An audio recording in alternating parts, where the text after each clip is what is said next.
Can everyone recover from panic, agoraphobia, and DPDR even if you were stuck for years?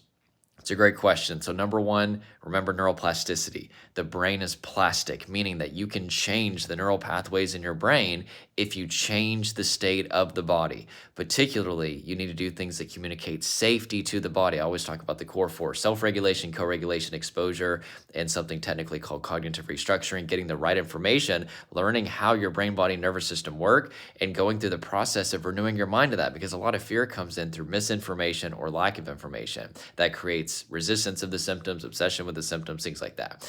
But if you do things that communicate to your body that you're safe over and over and over again, because of neuroplasticity, your brain will change the neural associations with the sensory data around you from one of threat to one of safety.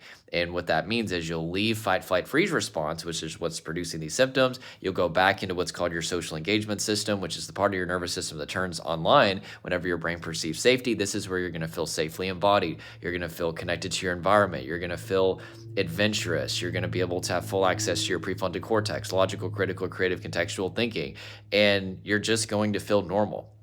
Now, what I will also tell you is I went through 24/7 depersonalization realization for 2 years constantly, and I experienced the symptoms off and on for about 5 years. I also experienced generalized anxiety for over 15 years. There was one point in time where I was having literally 20 panic attacks a day, probably more than that some days.